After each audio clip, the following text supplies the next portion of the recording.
Estamos de volta. Hoje você acompanha a atuação do advogado que lida com o direito do consumidor. Quem conversa com a gente é Paulo Roque Couri, que atua na área há 10 anos. O que faz um advogado do direito do consumidor? O que ele faz? Como qualquer advogado. Aí não tem mistério. Ele tem que conhecer a área que ele atua. Agora, qual que é o problema que eu vejo nessa atuação dos advogados em direito do consumidor? É que, para conhecer bem o direito do consumidor, não adianta pegar o código e ver artigo 1º, artigo 2º, aí eu sei o que é artigo 1º, artigo 2º, artigo 3º. Não adianta. Você vai conhecer todo o código e não vai entender de direito do consumidor. Apesar dele ser pequenininho, dá a impressão que é facinho, mas não é por aí não. São mais de 100 artigos, não é tão pequeno assim. Mas não adianta você pegar o código e dizer, entendo o código do artigo 1º ao último e dizer que eu conheço o direito do consumidor. Por que isso? O direito do consumidor, você precisa conhecer razoavelmente bem o direito privado. O que é o direito privado? É o direito dos contratos, é o direito das obrigações, responsabilidade civil. E muitas vezes, aquela pessoa que quer se especializar em direito do consumidor, ela só conhece o código, ela não conhece os institutos de direito contratual, de direito das obrigações. Aí ele tem dificuldade.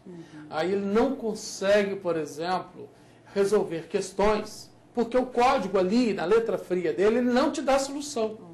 Você precisa conhecer, vai falar de contratos. O código não explica o que é um contrato de compra e venda, o que é uma prestação de serviço. Isso está no Código Civil.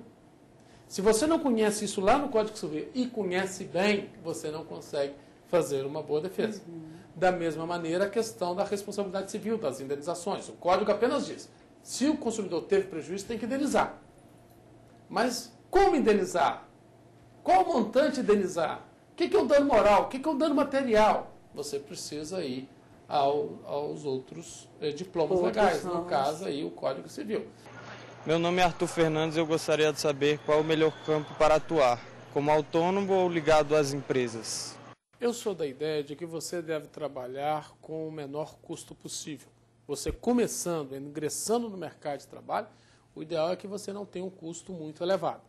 Então, como autônomo, pode ser aí uma boa opção. Porque se você for constituir uma pessoa jurídica, tem aí gastos com contador, você já teria que ter uma clientela maior.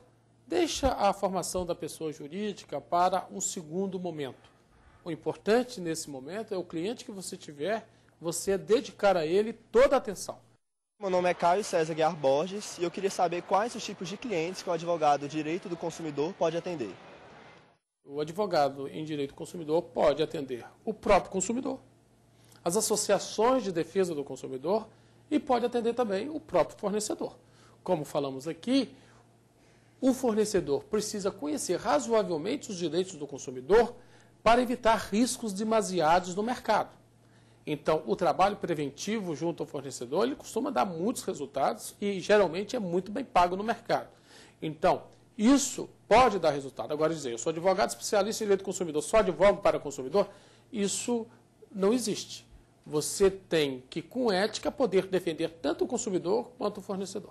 Um advogado da área de direito do consumidor, ele também atua em tribunais superiores, até uma causa chega até uma esfera do Supremo. Já tivemos aqui, várias causas nossas em consumidor que foram ao STJ, perdemos em primeira e segunda instância, fomos ganhar no STJ. Já ganhamos em primeira e segunda instância, fomos perder no STJ. Que tipos de causas chegam até lá? Veja, qualquer causa, menos de juizado especial, né? Menos as causas do juizado especial, mas qualquer causa acima de 40 salários mínimos em tese pode chegar ao Superior Tribunal de Justiça.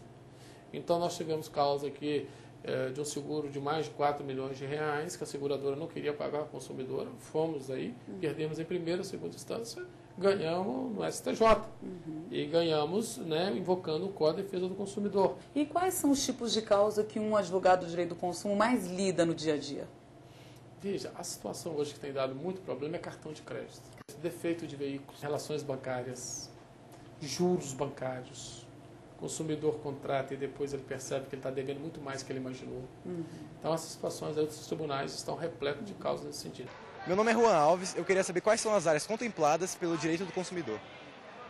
Você tem o direito contratual do consumidor, você tem a responsabilidade civil do fornecedor, que envolve aí, você precisa conhecer de direito civil, sobretudo a parte de responsabilidade civil que está no Código, você tem a parte de direito administrativo do consumidor, você tem a parte de direito processual do consumidor, direito penal do consumidor, ou seja, o direito do consumidor, ele se interliga com vários ramos do direito.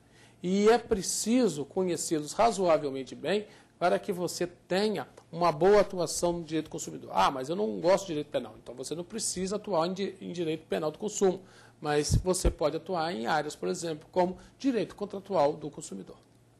Meu nome é Thaís Magaldi e eu queria saber se é interessante atuar em várias frentes ou me concentrar em só uma. O mercado é que diz. Não adianta você falar assim, eu vou advogar só em direito do consumidor, se o mercado não lhe dá clientes. Então, no primeiro momento, você tem que pagar seus custos.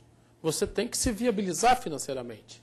Então, você pode atuar, sim, em várias frentes. Meu escritório, por exemplo, não atua apenas com direito do consumidor. Ele atua na área de direito societário, direito contratual, direito empresarial. Então, veja, o importante é que tudo que você faça no seu escritório, você tenha condições de fazer bem. Como que é o direito do consumidor no mundo? Assim, você tem como estar estudando fora do Brasil a respeito desse código, na verdade, ou só a matéria? Como funciona? Veja, eu estive em Portugal, fiz minha especialização em direito do consumidor em Portugal. Mas direito do consumidor de Portugal? Não, veja bem, porque hoje o Código Brasileiro era muito estudado, porque ele é muito elogiado. O Código Brasileiro é muito elogiado. Ele tem capítulos que nenhum código no mundo tem. Por exemplo, a defesa coletiva do consumidor. Lá, por exemplo, em Portugal não tem, na França não tem. A França, há pouco tempo, estava discutindo como um projeto de lei exatamente que introduzia lá a figura da ação coletiva que é nossa, que nós temos aqui no Brasil. Né? Então, o importante é você estudar o sentido dos institutos, a finalidade dos institutos. Eles vão ganhando roupagem diferente conforme as realidades, mas eles são muito parecidos em todo o mundo. Meu nome é Vladimir Fernandes Bezerra e eu queria saber se fazer pós-graduação é fundamental para trabalhar nessa área. Vejo uma boa pós, sim, mas não qualquer pós. Porque na pós o importante é a postura do aluno. O aluno vai ter oportunidade de trabalhar ali mais temas de direito do consumidor e ele não se contentar apenas com as exposições do professor. Ele pegar, sobretudo, a referência bibliográfica e estudar essas referências, o que esses autores dizem, e depois fazer aí uma boa monografia em direito do consumidor. Se ele conseguir tempo para essa pós, dedicando-se a ela com afinco, os resultados vão aparecer. Mas não fazer uma pós apenas para ter título.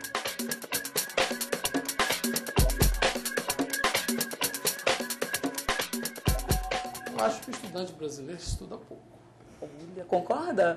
Concordo, eu tenho que admitir. Eu sou professor, eu tenho bons alunos, tive bons alunos nas faculdades, mas eu me apavorei um pouco, esse pouco comprometimento com o estudo. Qual o grande problema que está acontecendo? O aluno na faculdade está estudando menos que ele estuda no segundo grau, em média. Ele estuda mais no segundo, não sei se isso aconteceu com a Ângela. No segundo grau, porque a pressão para o vestibular exige tão grande que ele tem mais horas de estudo que na universidade.